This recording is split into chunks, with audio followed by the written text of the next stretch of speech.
A Greek named Pythagoras is credited with coming up with the Pythagorean Theorem. And this relationship is really cool because if you take the squares of each of the sides of a right triangle, as I'm doing right now,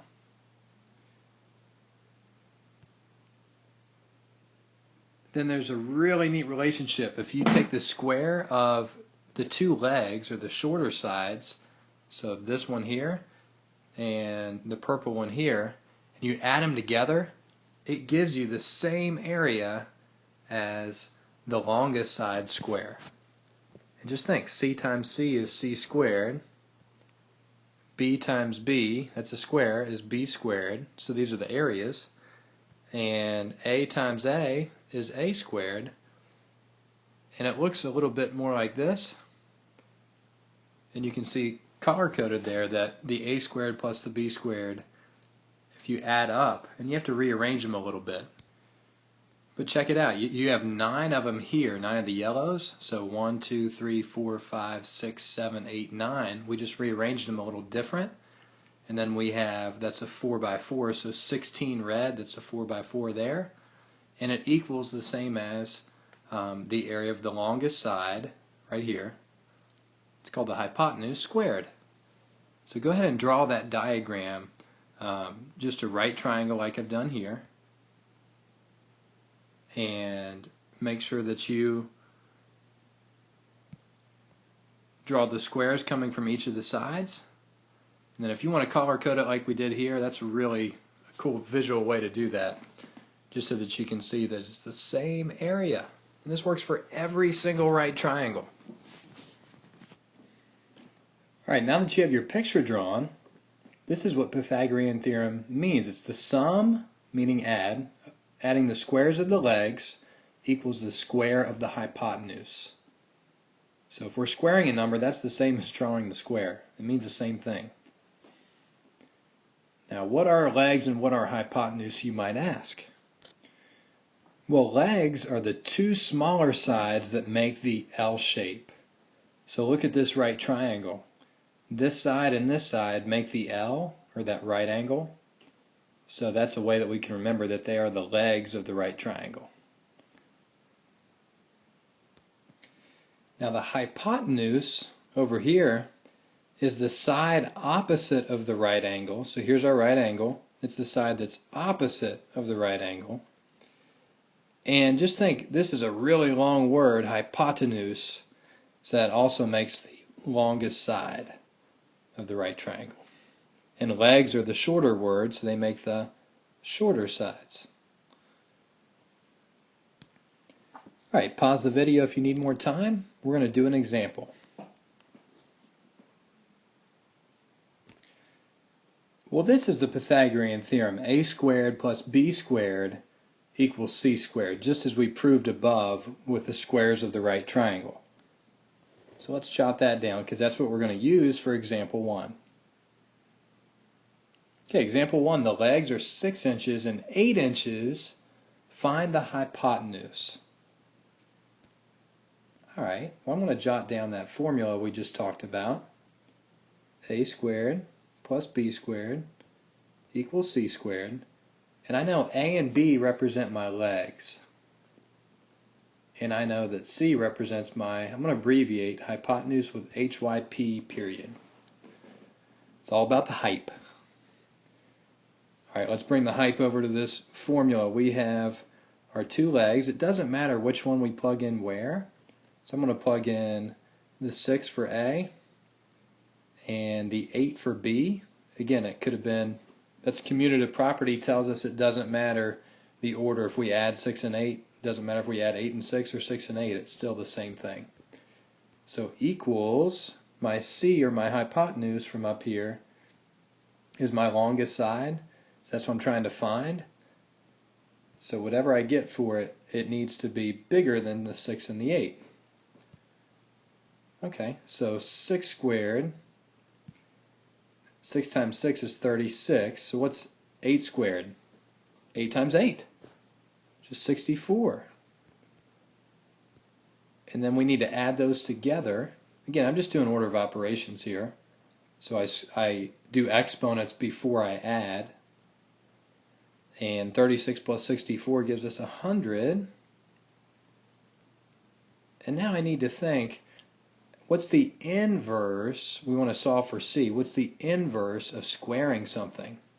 Well, we just learned that the inverse of squaring is the square root. That's working backwards. So I need to do that to both sides of my equation. And then the square root of 100, what number times itself gives us 100? That would be 10.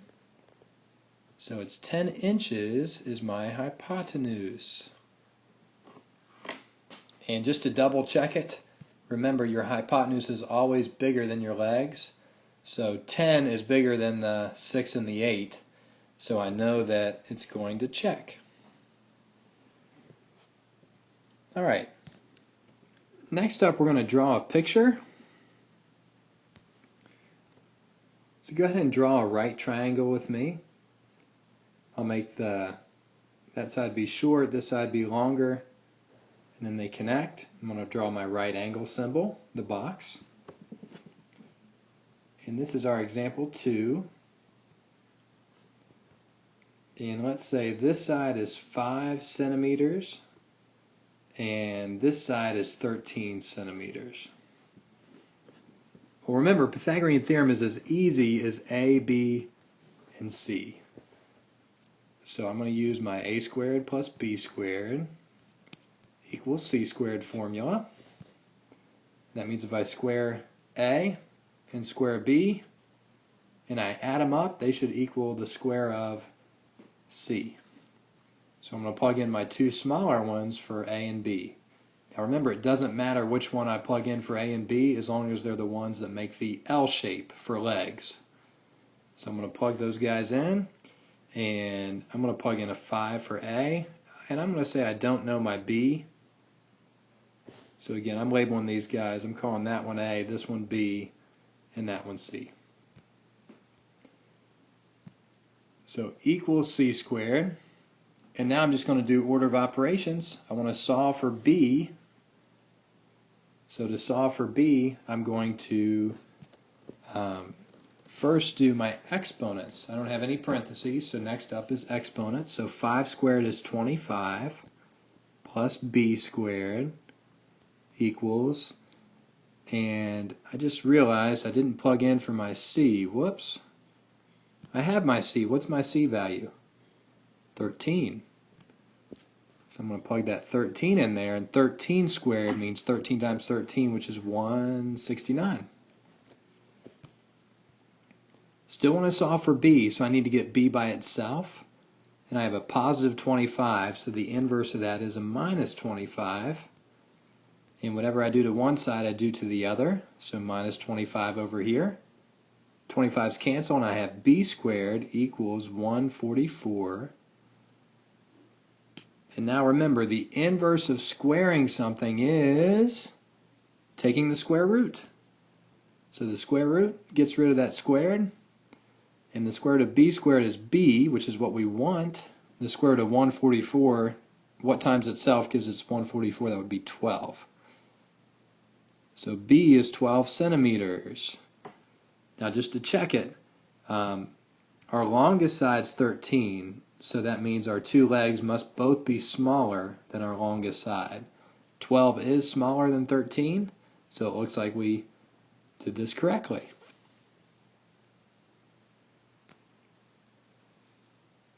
Alright, next up. Alright, squaring a square root simply gets rid of the square root sign since they are inverse, remember inverse means opposite, operations. So here's what I mean. If we had an example where it said find the square of the square root of 9. Find the square of the square root of 9.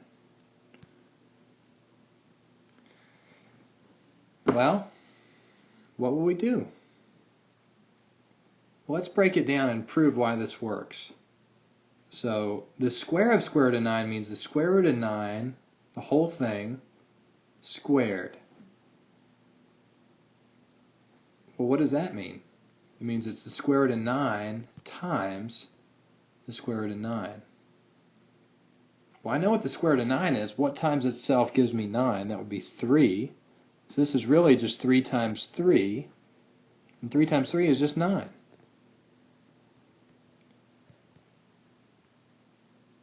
So doesn't it stand to reason that if we square a square root, it just gets rid of the square root sign? See, I had a square root of 9, I squared it, and that just got rid of the square root sign. So my final answer doesn't have the sign.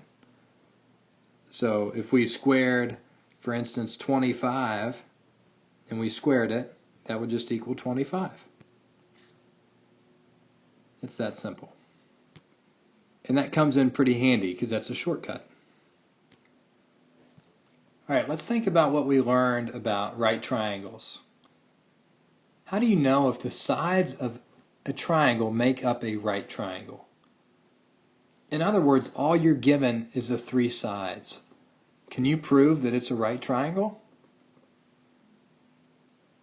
All right. Well, the answer is plug the smaller 2 sides in for A and B, and the longer side in for C. If A squared plus B squared happens to equal C squared, then they form a right triangle. All right, let's apply that. So an example on that would be our 5, 7, and 8 sides of a right triangle. So 5, 7, and 8 sides of a right triangle.